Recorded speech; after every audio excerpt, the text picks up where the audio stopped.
आज मी तुम्हाला ओले पावटे असतात ना, ओले पावटे त्याच्या गर काढून मी हे 2 शिट्या करून उकळून घेते।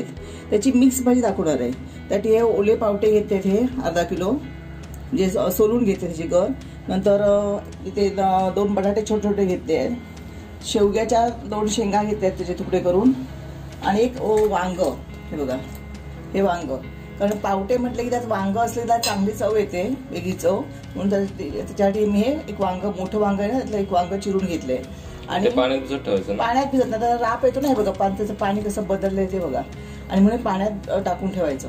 आणि 2 कांदे आणि 2 छोटे छोटे टोमॅटो हे फोडणीसाठी घेतले। तर मी आता फोडणी करते।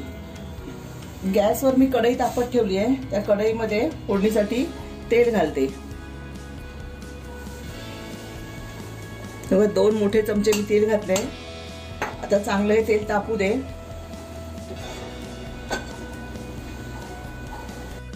तेल तापलंय, आता मी पाव चमचा हिंग घालते,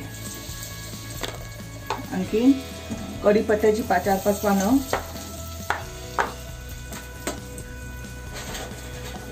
आणि हे 2 आपण कांदे घेतले ना चिरून ते घालते, आणि टोमॅटो सुद्धा। पण आपल्याला शेंगा आणि बटाटे चांगले शिजवायचे, त्यामुळे ते जास्त काय शिजवण्याचा कांदा आणि टोमॅटो गरज नाहीये।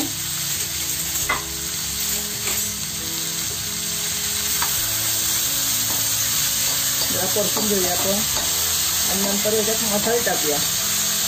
पहिल्यांदा मी हळद घालते, 1 पाव चमचा हळद,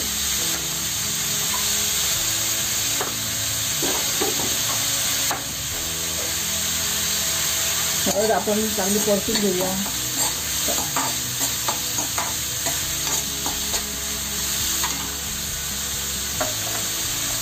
थोडीशी मी आलं लसूणची पेस्ट घालते,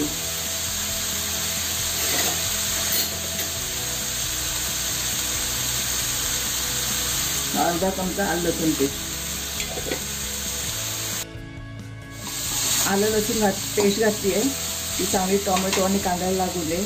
आता मी 1 चमचा आधी मीठ घालते, कारण मी हे वाल उकडताना त्यात थोडंसं अर्धा चमचा मीठ घातलं होतं, तर आता 1 चमचा मीठ घालते, म्हणजे हा कांदा पटकन आपला जे त्याला शिजेल पटकन तो, त्याच्यासाठी।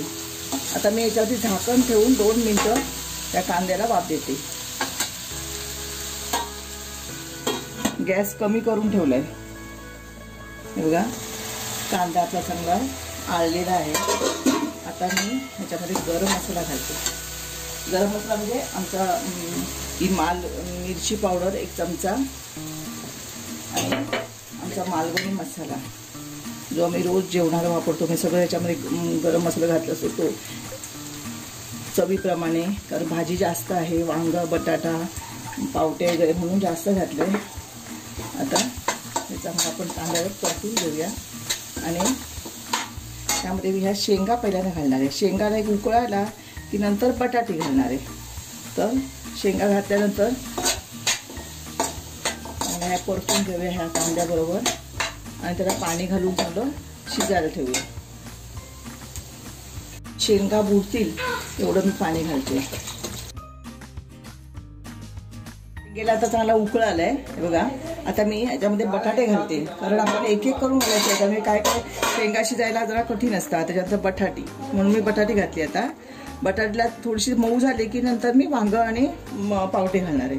तर आता बटाट्याला झाकण ठेवून देते, बटाटे जरा शिजून दे।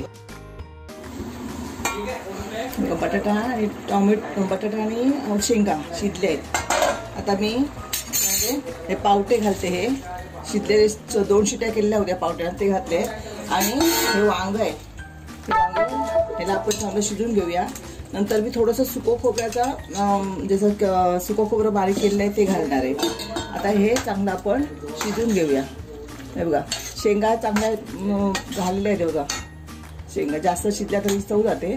आता वांग काय पटकन शिजेल। आता थोडंसं मी याच्यामध्ये थोडं पाणी घालणार आहे, गरम पाणी।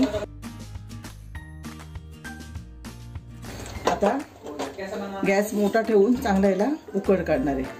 नंतर खोबरं, बघा भाजी बघा चांगली शिजली, आता कटमटू चांगली शिजते, कलर पण चांगला आला याला।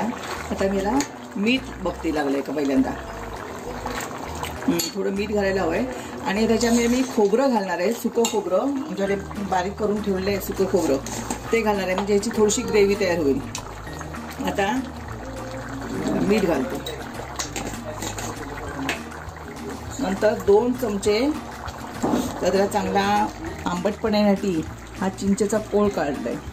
हा चिंचेचा कोळ घालणार आहे, ह्याला चांगला ह्याला आंबटपणा येतो. आणखी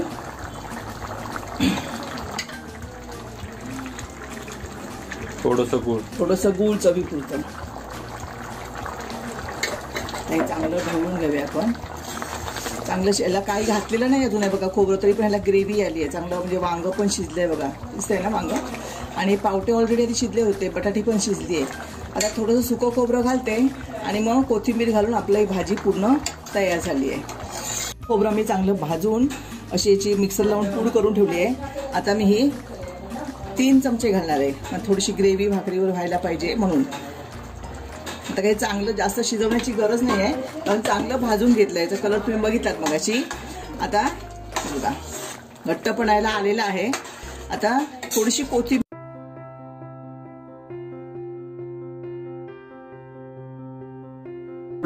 वरून घालते. आता ही आपली भाजी भाकरी बरोबर खायला तयार झाली आहे, चपाती बरोबर खाऊ शकता. आणि सगळी मिक्स भाजी आहे बघा, याच्यामध्ये शेंगा आहेत, बटाटे, वांग आणि पावटे अशी मिक्स भाजी तयार झाली. 2 मिनिटं झाकण ठेवून मी त्याला कमी गॅसवर वाफ देणार आहे.